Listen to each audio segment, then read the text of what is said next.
17 budgets. Today, Mary Ellen is going to talk a little bit more about the fiscal year 17 budget. But before we get to those details, I'd like to ask Dr. Gilbert to come up and provide a general background of where we are with the state at this point.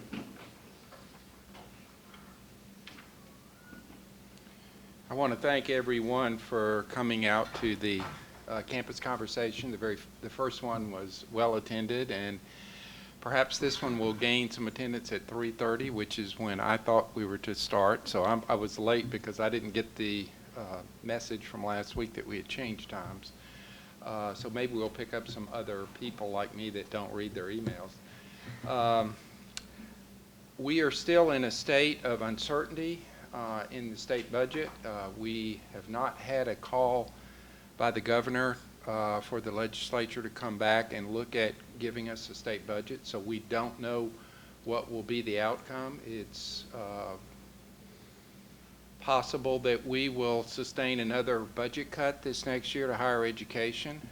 We are going to attempt not to have layoffs, but if the cuts are severe, we may have layoffs as well as a tuition increase. But that would be a last resort.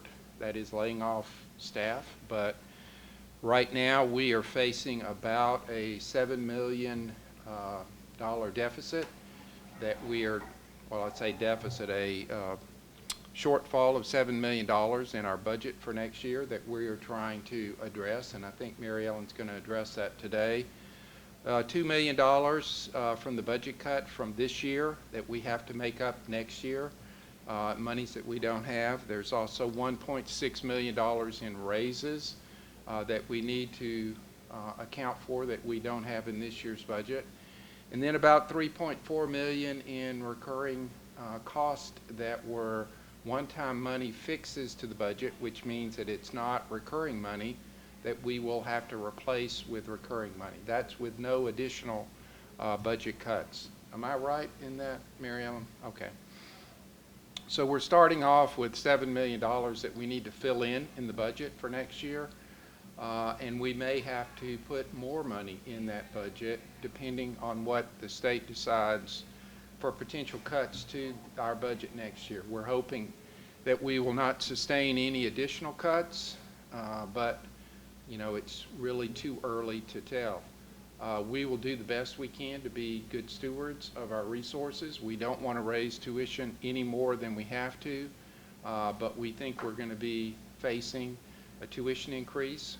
We have sort of laid out some contingencies with 0 additional cuts and then different levels of cuts, potential cuts to our budget, and what we would need to do with tuition to try to fill in that lost revenue.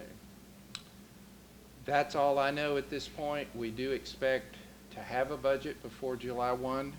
We hope that it will be sooner than later, but at this point we don't really know when that will come about. There's rumors that it could be within a week or two. That is that the legislature will come back into session, but we don't know for sure. That's just what you might read in the paper and hear from people talking.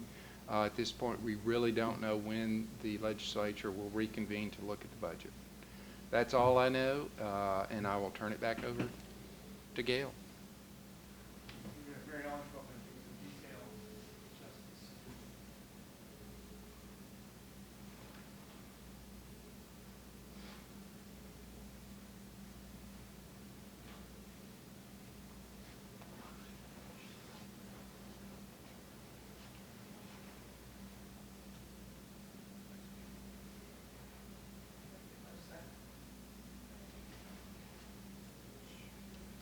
Good afternoon.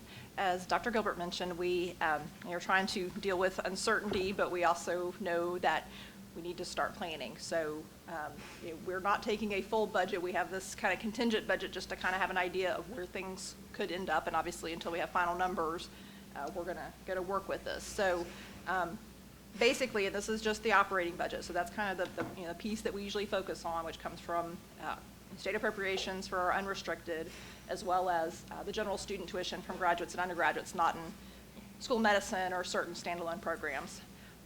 And then program fees and various other fees that we through the process of change that we did last year with our change in tuition structure are part of our central budget that fund the central operations, planned operations, most of our college operations, the back office operations. That's all, what's part of this budget. So you can see that first column. Mark, would you scroll it down? Sorry. It's the bottom line is the $7 million, and it's a little bit more than that because we've put some adjustments in there for the new year's fringe rate. It's a little bit higher, so that bumped it up, but it's still, again, that kind of starting point of where we looked at, which is just the salaries after the raises, beginning reduction from the state from the mid-year that we had during this year, and just basically the allocations, the adjusted allocations that we kind of had at the end of 2016 after some adjustments during the year.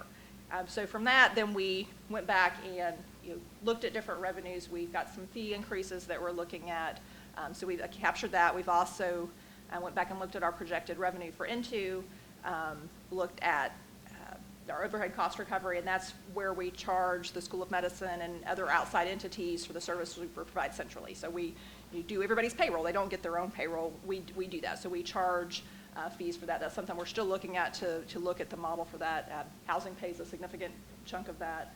Athletics is making a contribution to that next year. Again, trying to get our operating budget to a lot. What we've had in the past was just this incremental kind of getting by adjustments every year. And we're really trying to get it where it makes sense. We're trying to get it where our operating revenues cover our operating expenses. So we've really focused a lot, and we've asked a lot of the departments and the budget business managers to really get down and make sure we've got captured what are those ongoing costs. Salary is obviously the biggest piece, but it's also going through and looking at all the contracts that we have for our IT services, for library services, for various things like that. So I feel like we've really gotten down to kind of the bare bones on this. These are the ongoing recurring costs.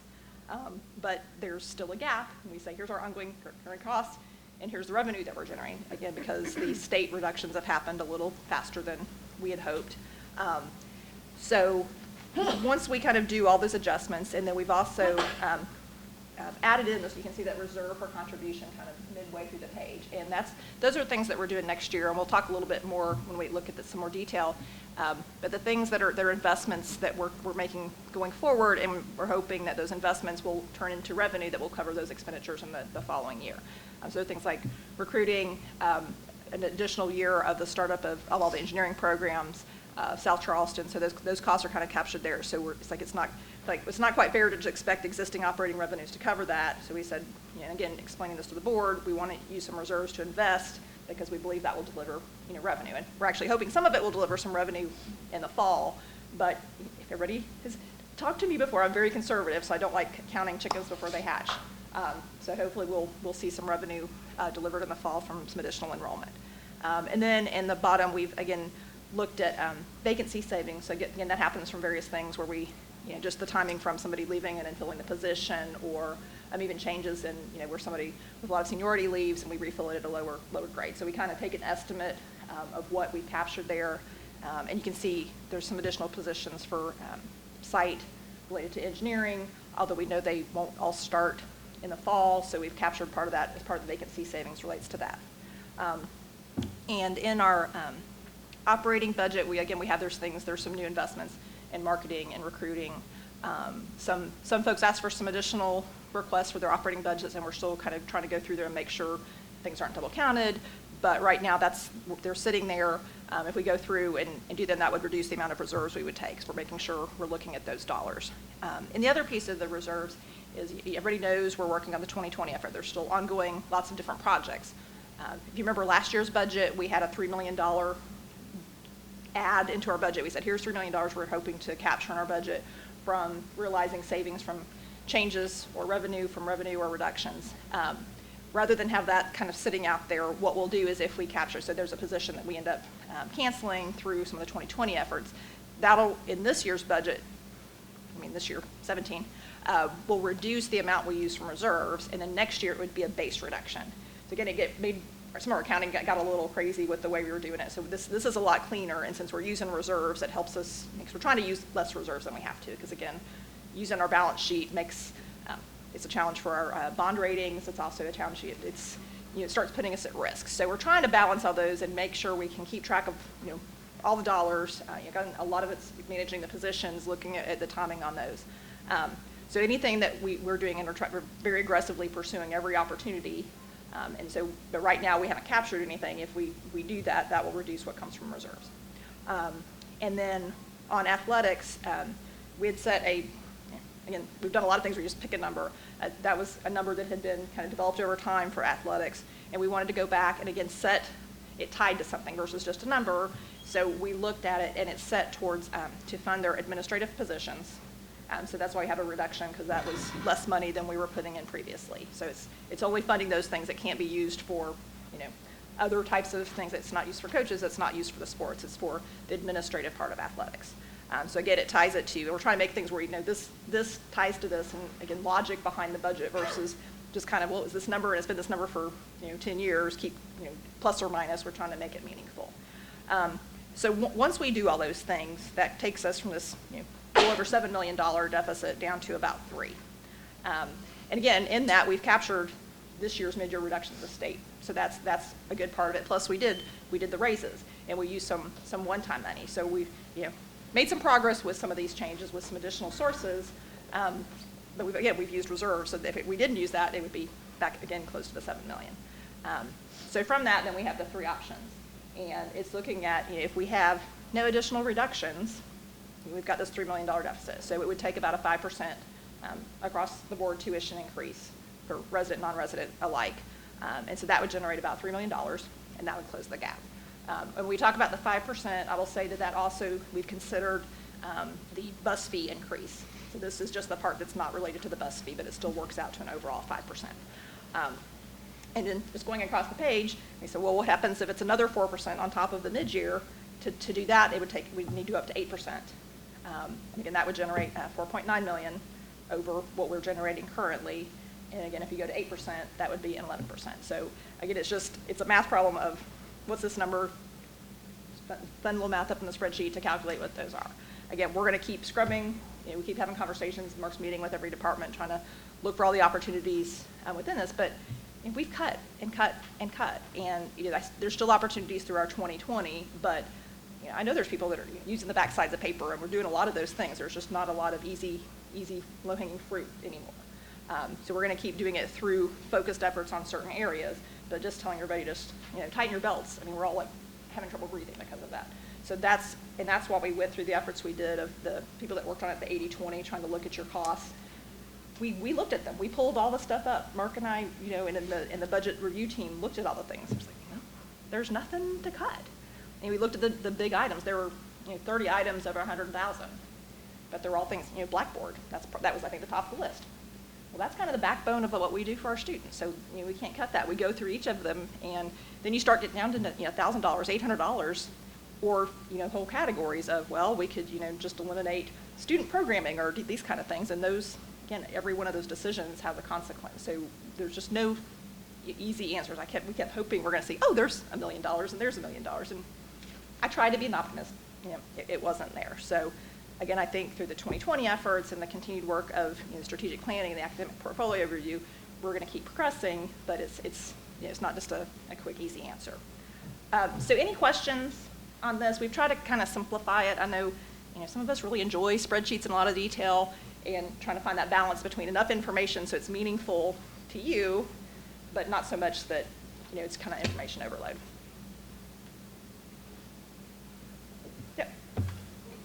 Is there any way we could, sure. It's really hard to come up with an intelligent question when you just get presented with numbers, and then as you're trying to listen at the same time. I think that's one of the issues we ran into last time. So is there any way we could sort of, for these campus circulate some of the information ahead of time? And then the follow-up is, I just noticed some of the differences between the information we got last week, where there was $5 million to athletics that appeared to be coming from tuition in the state, on top of $4.5 million that were coming from students. Again, this is one piece of the budget, so this is just right, and this time it's 3.8, so I'm not sure why that is. But this is the 17 budget, and this is just one sliver of the budget, so we're still putting together the whole budgets. I mean, I understand, and that's why it gets, I start getting into a little bit of detail to try to say, well, this is this section that comes from this source. There's auxiliary fees, there's some central auxiliary fees that fund several things. So the other pieces of the athletics budget that fund come from those other sources. Okay. And then the other question is what are we doing at the state level to communicate the value and the potential pain? For example, I listened to the gubernatorial debates this past weekend. I heard support for higher education, tourism and jobs, repeated by all of the candidates. What are we doing as a university to communicate the value that we provide in all of these areas and the need for this? It seems like there is a receptive audience, and I guess I'd like to hear what we're doing to communicate that value.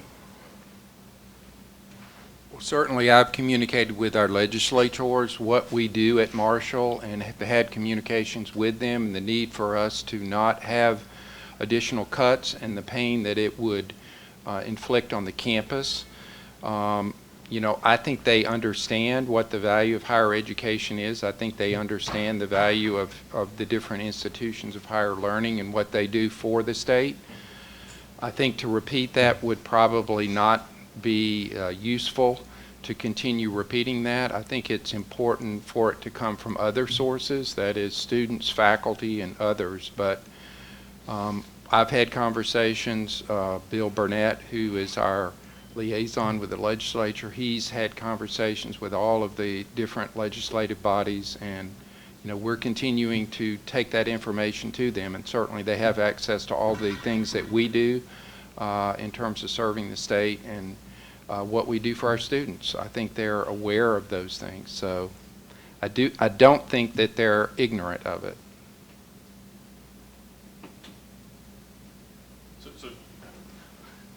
This is so awkward for a conversation. Okay. So just to clarify, you are asking for help from faculty and students to help communicate this message. And we communicate with Faculty Senate and sent some, or we are sending or have sent some talking points to Faculty Senate for them to distribute to the faculty that outline some of the things that have happened over time in terms of how our budget's been cut, those sorts of pieces of information that they can then use to talk to legislators. I mean, when I think about the number of alumni that we have around this state, it seems like we have an untapped power to communicate the value of this institution. I agree.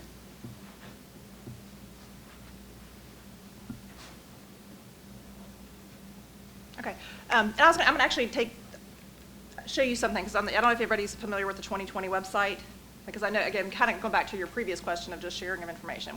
We every time we have a budget work group, we're sharing the information out there, and so I don't know if folks have gone out there to look at it, so I'm just going to put it up real quickly, just kind of show you some of the things. Again, that's one of the things that we're working on, is how do we share the information, because again, we've got lots of information and trying to figure out how do we put it in a digestible format. And one of the schedules will show you kind of, again, way we look at it and trying to figure out what's the balance between, information that's, it's like, well, that's not telling us anything, and stuff that's like, okay, I don't want to know that much. So I'll show the 2020 website and then our other page. I think the packet just went out to the board on these items. We've been kind of finalizing them, so we should be able to post these agenda items for the budget up on there. But let me pull that up real quick.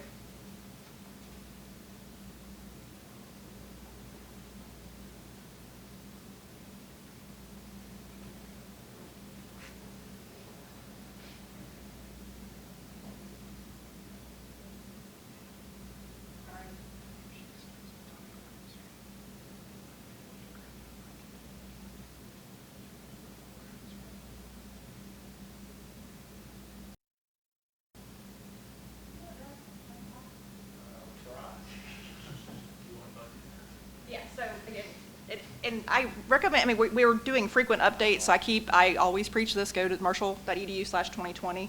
You'll see on the right side we have budget, and then we've got updates up there that we're keeping updated. And then if you go back, if you'll click on the related documents, there's pictures, we won't look at those, but if you'll click on the related documents on the bottom left, and you can scroll back, and there's all the documents we've shared, since, again, I know it's information overload, but I think it's very useful information, so there's a lot of stuff there. It was helpful for me to kind of go back and, when I'm frustrated at where we are, looking at where we were, how much progress we've made, and I mean we, because of the whole campus. A lot of people have had to adapt to a lot of change with how we're doing our budgets with a lot of information. So, again, there's a lot of information out there, but again, we keep working on what are ways to get information out there. We've been working with the business managers on some tools to help make things, so they can look at things. Banner's not always the friendliest tool of looking at things, and it's, looking at one little slice at a time. So trying to figure out what's a way, sometimes we do need to look at in detail, but other times we kind of want to get this big picture, and also trying to, help the president have some things to look at. So we're working on those things. Even through our shared services, one of the items we're looking at is, figuring out from, the deans and the chairs, what's the information you need to see at the departmental level? And again, what does the campus need to see to kind of understand the financial situation of the institution? So, like I said, I just want to show you that real quick. You want to pull up the other PowerPoint? The PDF.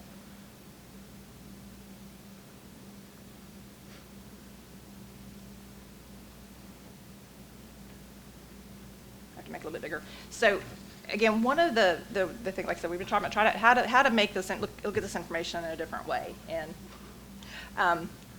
we've grouped things by budget unit. Generally, it's the colleges and kind of the big administrative units. Of the triangles on the top, right? Oh, wait, the right. Look further there. There you go. And we will get this out there as well. So it's not to delve into each specific number, but just to kind of talk through what this is. And we want to hear some feedback on some things, to look at this. And we can talk about a few of the changes that we've been making.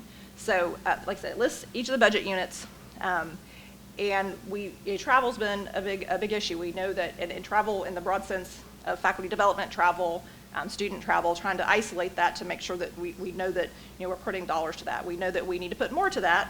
And that's why we kind of isolate it, so we can kind of, keep focusing on that and figure out how as we build this operating budget. I mean, the whole idea is that once we've got these costs understood, but we think salary should be here. We think we should be putting this much in travel. If we have these things isolated, we can say, here's where we are, here's where we need to be, and then make a path on how do we get there. So again, that's one of those things that through our conversations we've recognized is important. The operating budgets, that's the nuts and bolts of just kind of the units. Now, we pulled a few things out. We pulled some out last year. We're pulled out a few more this year, and pick on Mark as I kind of try to think through those pieces. But again, trying to figure out the things that we've moved kind of centrally to make sure that we put appropriate funding in them. Last year, we pulled out the adjunct salaries, and so they're in the number, kind of the bottom of the page, one of those bigger numbers that's right in institutional. It'll get spread out once we know where those adjuncts will be hired. But we didn't want a situation where, the department needs to offer another class, but they don't have any operating budget, so they can't hire the adjunct, and we turn students away. So we said, well, this is an important thing for us to fund. So we wanted to make sure that if the academic, units decided we need to offer this class and we need to hire an adjunct, we would put the funding there. So again, it allows us also variability, so that there's a place where there's a sudden need because of a vacancy or increased enrollment in an area, that we can shift the resources where they're needed. So that's one of those things that we're saying we're committed to funding adjunct salaries. And in some situations, we've come back and instead of an adjunct through the academic process, we really, it would be better to fill as a term faculty or that type of thing. So again, it's a resource, and it goes through the regular processes. It's not, budget is not controlling the process. We are funding the process. The academic process determines, what's needed and where's it needed. And we mechanically fund it and get the monies in the right places. Of the changes that we're looking at this year, where you see those adjustments, we've, through the process with looking at the graduate assistants, we've decided that the graduate assistants they're teaching should be funded like the adjuncts. It's the same type of thing. This is who we need to have to teach these classes. We should provide the funding, rather than trying to figure out what am I not going to do so I can afford to do that, or not do that because I need to do this. So we put those there so we can make those adjustments when needed and adjust to enrollment changes or other staffing situations. Let's see, I think we also did some adjustments for printing, and promotions and advertising. These things that we're looking at through some of the 2020 efforts to make sure that we're putting enough money into that, and then we can adjust resources, because, you know, somebody's having an event this year that maybe they didn't have last year, and so we need to be able to have some flexibility and some resources to address needs where we know there's places, we're still trying to get the resource allocation adjusted, because we know there's places that, you know, have been, you know, again, using the backside of the paper, or using other monies to try to figure out how to make it work. And we're trying to understand what's the cost of running this university, and then figure out how do we, you know, make that work through enrollment increases, you know, when necessary, tuition increases. Again, looking at other ideas for revenue as well. So, what else is there another? I'm trying to think if there's another key item. And again, there's some other items in the one-time things that again, as we work through the process, that will get distributed to the colleges. So it's not all institutional. A lot of them are things that actually are, go to the benefit of different budget units that we'll work through in the process. So is like this format, is that just way too much? I know up on the screen it's probably little tiny numbers, but again, trying to look at that, you know, transparency of budget information. We're trying to make it so it's, you know, digestible. We're dealing with it every day. The folks, I think, on Budget Work Group, you have been seeing this for several years. But when you just look at it once in a while, you know, it's not, you know, we're like, oh, I know this, this, and this. You know, does it make as much sense kind of externally? And again, these are not the full budgets of those units, because the units have other sources of funds. This is just the funding from those sources we talked about in the operating budget. Again, when we take it to the board, it will roll up the other areas, but this has been our primary focus, because these are the things that are kind of, you know, centrally controlled and obviously directly affected when the state budget is impacted. Any questions or comments on this? Information overload? So under provost administration, that would be where all these services are. Right. Provost. Right, yeah. So again, some things we have some more breakdown, but try to kind of group them at levels that make sense. You know, we could do colleges and then administrative, but that doesn't seem like enough detail. And we can drill down, you know, into more information if anybody, you know, wants to see that. Again, we're looking at different tools that can make that stuff more accessible, but it's trying to get it fine-tuned so that we get, you know, that when we see a number, it means something, and we know that that's the right number. Again, this is just the draft, but like I said, we've scrubbed through and feel like this is really, you know, kind of our base operating expenses. There's not really one-time expenses in here. These are the things that we have to spend every year to keep things running. You can see one of the big numbers is utilities. You know, I mean, that's not the whole campus, but for, you know, most of the campus, that's, you know, what that cost is. Yeah. What's the definition of central service? I think that's, It's Randy's area, Like- it's like- one card, it used to be environmental, health and safety, which put that out.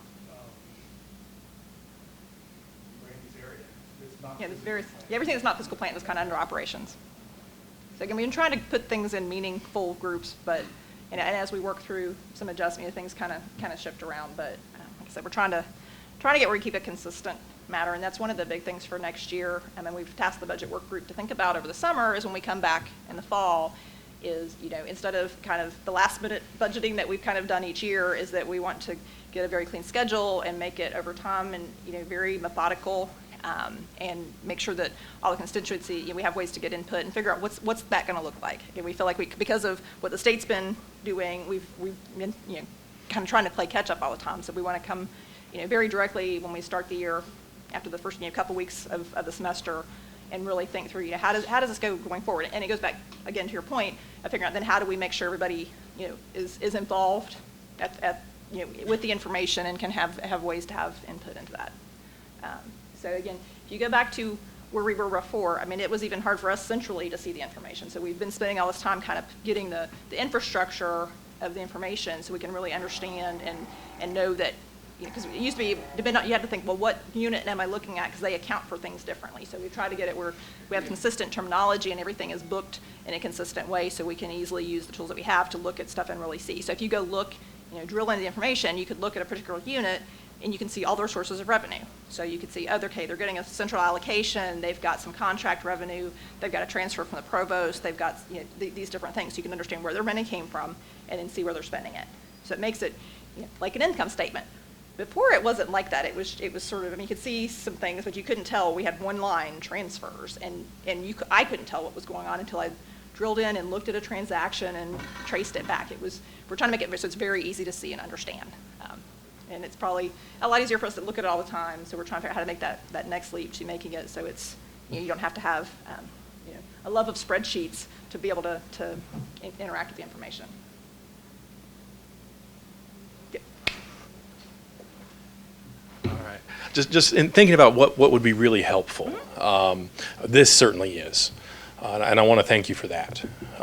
Another thing that I think would be really helpful for those that are making decisions is to see a different type of grouping where we see, and I know that these are hard to define, but how much is spent on facilities, how much is spent on utilities, how much is spent on instruction. I know that's a hard thing to define. In the audit, we can look retrospectively, and once we work through this, that's stuff that we can, if we code things properly, you can spit that out, budgetarily. So. Yeah, I mean, I think it would be really useful to look at times when we face similar budget struggles and see what we did then. And to do that, I think it would be really helpful to know, how much did we spend on instruction as a percentage? How much did we spend on administration as a percentage? And how much did we spend on things like athletics? And how has that changed over time? As a humble faculty member, I know I'm not the one that needs all of this information necessarily, but if I was running the organization, this would be, I think, information that would be very essential for me. As a member of the organization who cares deeply about it, it would make me, I think, feel better to know sort of that kind of breakdown and change over time, not necessarily just in individual units, but in sort of the meta purposes of what we're trying to do, and see how much of that is really going towards our mission. Yeah. And I can show you, I've got all sorts of information, because I can show you the audit and show you again, it shows it that way. That's one of the reporting methodologies we have to show, is how do our expenditures line up with instruction, administration, those types of things. I'll pull that up in a second, just so you can kind of see. And again, I think what we've been trying to do is figure out if we set this up properly, then we can have different views of the data and look at it different ways and say, because again, this may be important from managing different budgets, but then the overall pictures, certainly we do it at the audit time, but then that's here versus planning and looking at what we're doing. So again, I think that's what we've been trying to get to, is set up so the structure will let us do that kind of slice and dice analysis of other things that we really understand, rather than sometimes we're really down, like, what's in this account? The way we were spending was people would say, go to their secretary and say, do I have money to buy this? And I know that's where we were, but we want to plan, and that's 5-10-year plans of thinking about those things, so we know. And yeah, sometimes you have like, hey, I got this idea, do I have money to do that today? But most things just happen. Our salaries happen, utilities, a lot of these things just happen. We also want to be able to react when there's an opportunity or a challenge of, a boiler's broken. We can say, well, we didn't budget for that, so here's some blankets. So we have to have those kind of things, or where there's an opportunity for students to go to a fantastic opportunity, in Europe. How do we build those things in and make sure we don't, we can say yes to those things and add those things. So again, it's those balancing of things and looking, and that's, again, looking at our reserves and understanding, we have a balance sheet. Why do we have that? Well, one, it's for kind of rainy day scenarios, but it's also to help us invest in things. Our balance sheets would let us start up pharmacy, physical therapy, let us start up these new programs, or invest in, like we're going to use it next year, to invest in recruiting, invest in some student retention. So again, but using those things thoughtfully versus just a year at a time, how do we get a budget to get through another year? So we've been building towards that, and I feel like we're really on this cusp of doing that, so we can have those things, and tied into the strategic planning, really build that and say, well, can we afford to go this direction? How do we do that? What's the impact of doing that? And then we can adjust for there and figure out what other changes we need to make. So again, it's a powerful tool. Sometimes we had to get in the weeds to get it to a point where we can make sure it's meaningful information and we don't have data in there that leads us the wrong path. Any other questions, comments?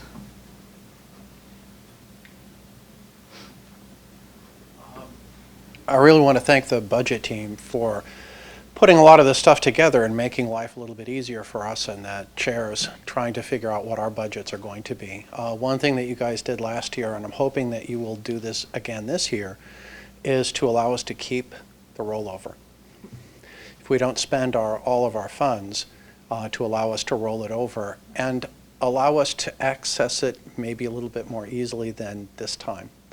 I'm also concerned because my department in particular seems to have a lot of funds left over from the e-courses when e-courses were being taught in Load, and the funds would go to the department. And we would turn around and use that for faculty travel and such things as that. In particular, I have one faculty member who was saving a lot of funds for him to take a sabbatical, and that is about to happen. And I want to make sure that those funds are still there. Is there any thought of appropriating those funds, or so I can? Yeah, I mean, that was a commitment we made with the transition. It used to be that the allocations each year were captured centrally and put in our reserve funds. I mean, they didn't go away. They still got utilized for university purposes. But when we made the transition, starting in 15, everything that was left in even allocations, along with any other funds from e-course funds or other revenue funds, those all stayed with the area. Now, the colleges may have handled it differently because we've dealt with things at the budget unit. So some of the budget units pulled them up centrally within the budget unit. Some of them left in the department. So again, that's been done by each budget unit. So like in finance, most of the stuff we put centrally, and then just as funds are needed, we shift it around. So that's been a budget unit by budget unit decision, but it did come centrally.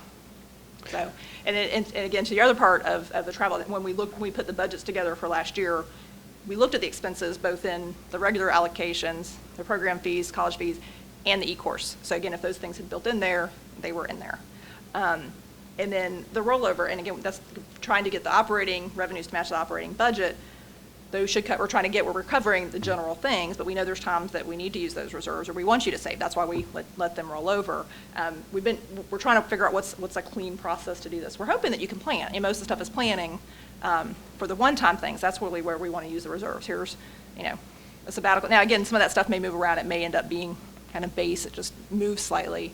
But figure out what's the way to release those and get a good process. So yeah, we've heard that, and we're trying to figure out how to balance that out. Sometimes it's just getting information, making sure we're not duplicating things, and we don't want it to be, I need $5, Mom. I mean, that's not what we're trying to do. We're just trying to get this down to where we really know what's in each bucket and figure out the best process to make this happen. Okay, one last question. I came in late, apparently. I think I went over to 4:02.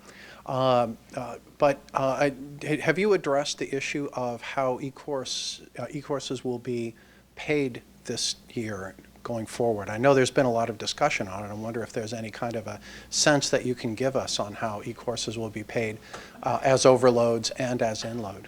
We are maintaining what we've done in the past for the summer and for the fall of 16. For the spring of 17, we will have a different model to work with. We have a group put together by Monica Brooks, who's handling libraries and online education now. She's putting that group together, and they will come back with a recommendation on how to handle the compensation models for e-courses and online programming. We're trying to move away from individual e-course promotion and to try to get our sort of stick in the water with online programming as such. So we have more to work with than we do just in terms of offering extra courses. So probably by July 1, we'll have a pretty good idea of what we're going to be doing.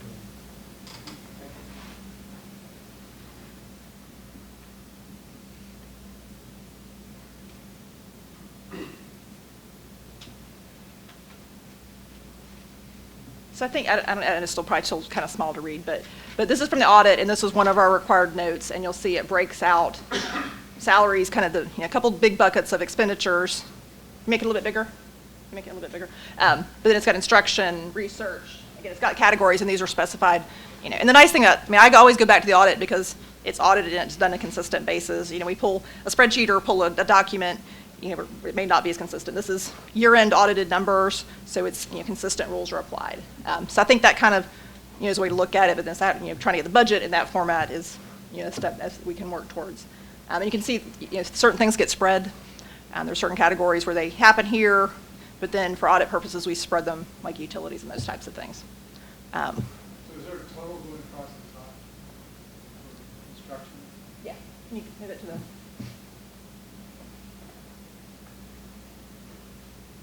So, that's the biggest chunk of our expenditures, $88.3 million out of the $270 million budget.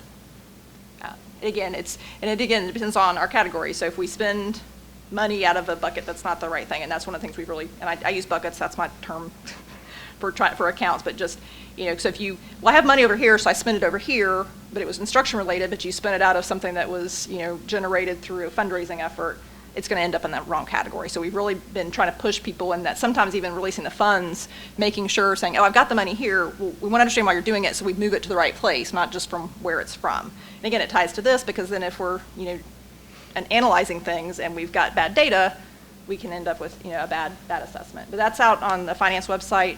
We've got, multiple years of these reports showing that functional breakout.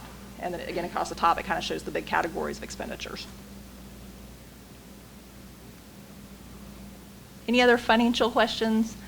We love spreadsheets and can share lots of information. Could you explain what the other parts of the budget are that make up the $269 million total Okay. budget? Sure. And again, I think we've done some reports in the past kind of showing this put together, but obviously, the 120 million is kind of our core operating budget. School of Medicine is part of that. The Research Corp. So again, all the grant spending rolls into those numbers. They consolidate into those numbers. Athletics, housing, all of our different activities that may be non-core. If we've got some different centers, the student center is an auxiliary, parking. Again, they've kind of got each unit. There's again these non-core, pharmacy, physical therapy. They're things that are not in our core budget, so they each have their individual budgets, and that all rolls up to the whole institutional budget. It does not include foundation directly, although indirectly some of the revenues come in for scholarships or for funding some of our programmatic expenses when they, if we spend them over here. If they pay over there, they don't get captured. Again, so that's one of the things we've again tried to look at, because if you have money in multiple sources, this is a big part of the picture, but it's looking at, even bigger of trying to look at those other resources. And we know that a lot of areas have had to use those outside sources just to cover operations. Again, that's one of the things we've been trying to drill into as well. Any other budget questions? Okay, well, one of the other topics we talked about was shared services. I think I mentioned a little bit last week. Excuse me. We've had a lot of meetings, and we have a few more to schedule. It's been eye-opening, I think. It's when you're sitting in a meeting with a few people, we have an idea, and you get out there, and the reality is much different, which we know every college is different. Every administrative area is different. They have different responsibilities. They have different types of things they're doing. They've adapted differently to, change over the years. They've adapted differently to the budget cuts that we've had over the years. Sometimes what they've had in place, they could do certain things other places couldn't. So the staffing has been an interesting conversation. We've been, again, looking through the 2020 effort. One of the groups suggested looking at shared services. And basically it's trying to look at, ways to use your administrative resources a little differently. We'd already kind of gone down the road of looking at travel. I think there was lots of rejoicing that we would get a travel group to help with travel, but they also said, well, there's some other areas where we can do some things a little better. So we've been meeting with different areas. We've got, most of the colleges have a business manager. Pretty clear, most of them, they'll be in some fashion part of this team. And what the team is going to do is handle a lot of the mechanical back-end parts of getting stuff done. A faculty member does not need to worry about how does somebody get on the payroll. They just know, I need to hire this person and they need to get paid. How do we make that outcome happen easier? Right now, there's, hundreds of people that touch a PAR from the start to the finish. How can we make that easier? By having a concentrated group, we think we can get some efficiencies just by having a shorter path from start to finish, that we can have some folks that we can have trained at a higher level because they're much closer to the end point of the process. So we've been meeting with everyone to kind of get an understanding of what tasks people are doing, and understanding not just the business side of it, because if we just said, oh, travel we think we can pull off, and just say pull it off and it'll just make everybody will rejoice, and it's not that much of a disruption. But if we start pulling all the business tasks off, well, a lot of them are integrated with the other things that folks are doing. So that's what we've been looking at is trying to understand, how can we shift the resources? We know because of the budget cuts, we're not filling positions as quickly as we were. Well, if we keep doing that, people have been managing and they just pick up some extra work, or stuff just doesn't get done, or they fill in with students or GA or whatever. I mean, we find different ways to adapt, but probably the outcomes aren't as good. So we said, we've got to do this in a methodical way and figure out a way to, pull together certain resources and make those processes. Thank you.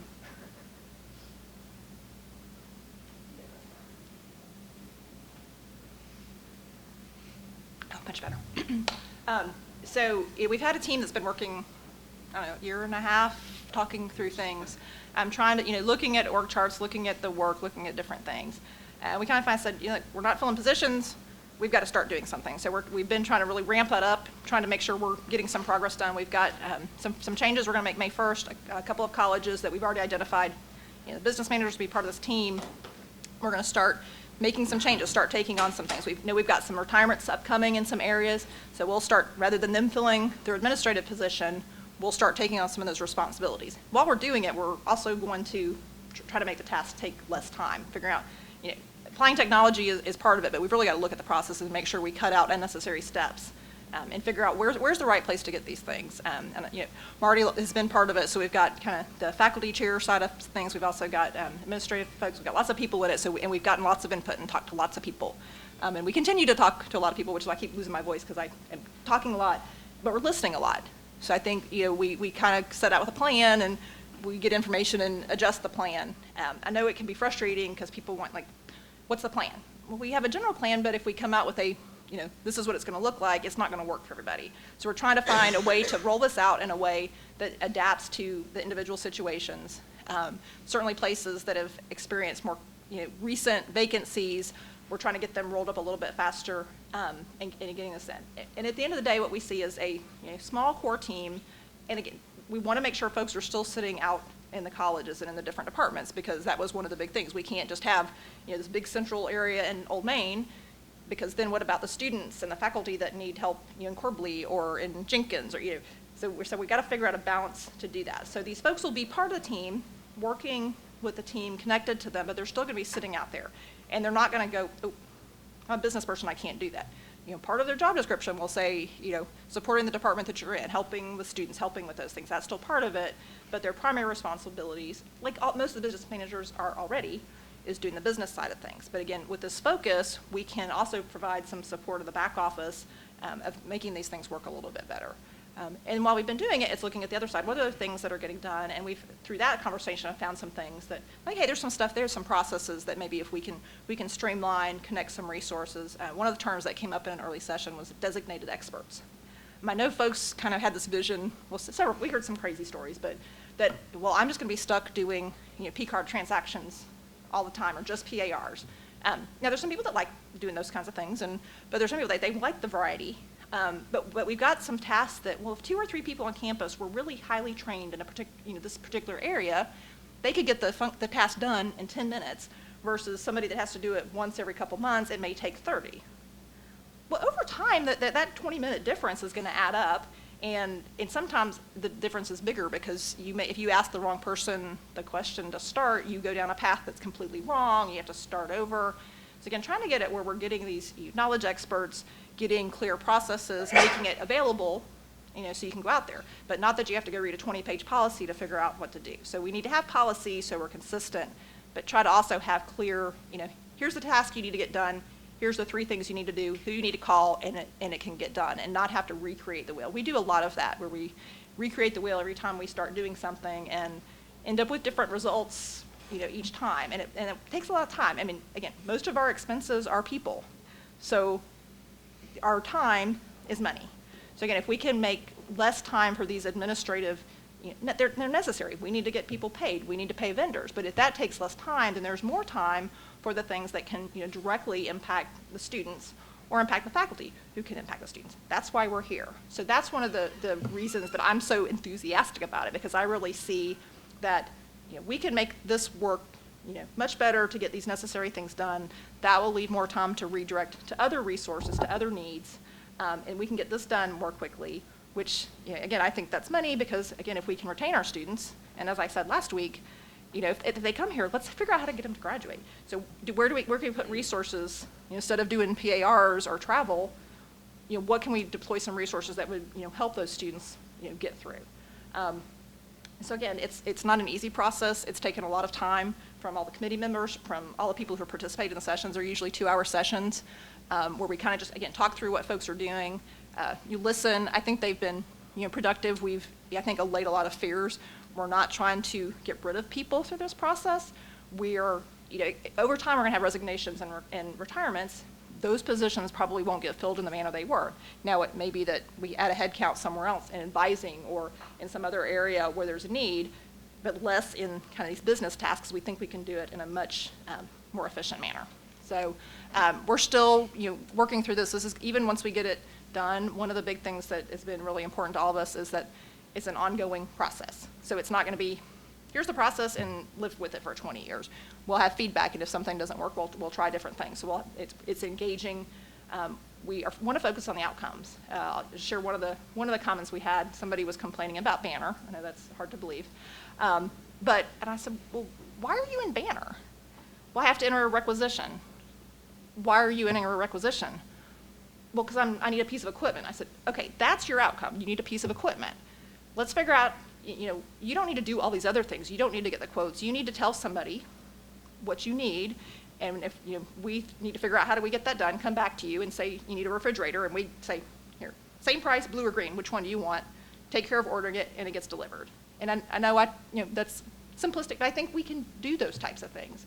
So that's kind of the goal, is to figure out, because I think a lot of people are having to do things that maybe aren't being done at the right place. I know, I've heard from several chairs when they've had a vacancy in their secretary position, that they call and, hey, can you show me how to use Banner? Well, that's not what they should be doing. So we want to have it where we have this team, then we can slide over resources to make sure we take care of, getting the work done. And the same thing on the other side, where we can, look at the resources, doing the other services, and find ways to, provide some flexible resources, to make sure we keep the things running. We've done a lot of this where we're taking care of our own island, and that's great, and we have, everything running, but then when something isn't running, we're on an island, there's no way to help. We're all part of the same university. So there's places where we need to be able to shift resources to where it's needed at a particular time, because there's, something going on. One of the ideas we've come up with is a floater idea. So some dedicated staff, maybe people that really like doing different things, that we can move around. So say you have a conference going on a particular week. Well, your main secretary is the one that knows all the stuff about the conference. They need to go be coordinating, but somebody still needs to be there, addressing questions. So we could have these folks who could come and, maintain the desk, that have a knowledge of Marshall and can keep operations running, but then the person who, really knows what's going on can go participate in the activity that they need. So again, it's a lot of questions. Bruce Felder, the HR director, has been wonderful. The whole team is just trying to think creatively, and how do we, use the resources that we have, both money and people, to get the things done, and take out unnecessary steps, question things. When people say that step's required, why? Is it a federal regulation? Is it a state regulation? Or is it something somebody said 20 years ago and I've been doing it ever since then? So we're questioning all those things and trying to figure out what can we get rid of. Now, we don't want to get rid of, because sometimes you cut something out, you're like, oh, that's not needed, and you find out later, oh, I shouldn't have done that. But we're trying to do those things and find out, we have to get them done. We want to get people paid. But we want to get it done as efficiently as possible, so we can direct resources to the things that, can make an impact on, that next freshman that comes in the door. Like I said, this is another one of those things we've had a great time exploring these things, trying to problem solve. Like I said, it's been, all of this has taken the whole campus. It's not just the budget office or just a few people. It's been a campus-wide activity for all of these things, trying to find ways to, given the situation, how do we best adapt? So, any questions or comments? Well, I figured Dan's like walked in just to have a question. Okay. That was all that I had kind of, prepared to talk about. Is there anything, be kind of careful opening it, but anything else that, tied to any of that stuff? And there's other folks here, so it doesn't have to be something I can answer, but just as, part of the conversation that you want to know something about.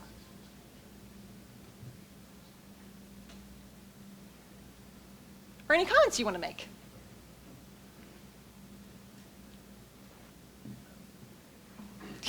Try to come on.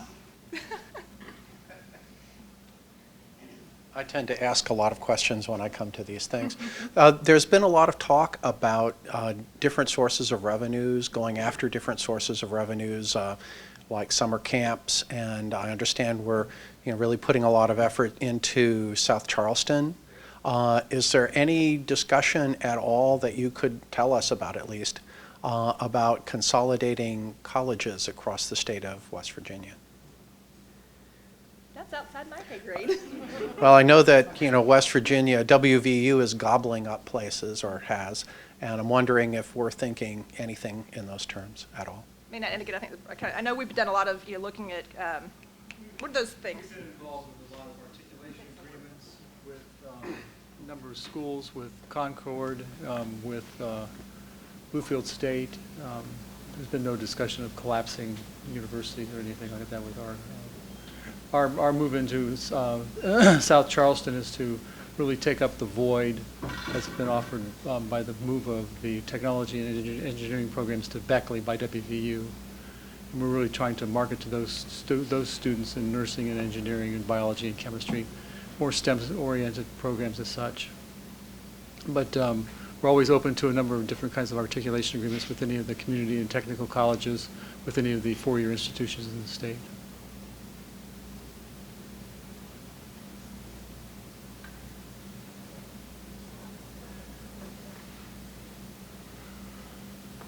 Any other questions, any other comments?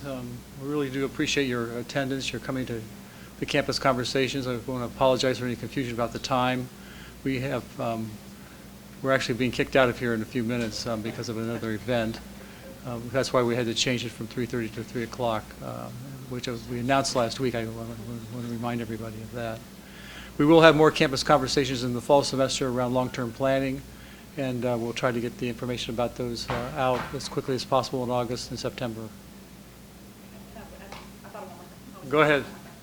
I just want to remind you, we have some sessions next week about the payroll change. We're trying to make sure, especially the folks that won't be around in the summer, that we can kind of give you a status update. It does look like they are, the next wave is going to happen in May or June, so that means we would be on target for our August time frame, which we work through with the state. It's a rough time because we're obviously all the folks that are starting back for the fall semester, but from a looking at it from the employee's perspective, from a pay perspective, this really works out the best timing wise. So we'll have some sessions. I think there's one Monday and Tuesday afternoon. I think 3:30. There's one. It's right after the faculty senate meeting on Tuesday, so you can go straight from there, and I think it's downstairs in BE5, so you can the general faculty meeting, so you can come over right after that, and we'll kind of get you updated. But we will have there's a Pay Changes website. We'll put all our presentations up there, and you just kind of look for your particular group. And again, there is a disclaimer that it's the state, so we never know. But we had a conversation yesterday with the team up at the state, and they're pretty committed to helping us meet that date, because we feel like it's hard on us, it's hard on employees not knowing. So we're really pushing towards doing that. And again, we're going to make sure, especially we know those folks that are really living paycheck to paycheck, we're going to have some options to try to really help people in case they run into a financial difficulty. But we're hoping, with the advanced planning, folks can be prepared. We're going to try to work on rolling out the web time entry for all of our non-exempt employees, the purple timesheets.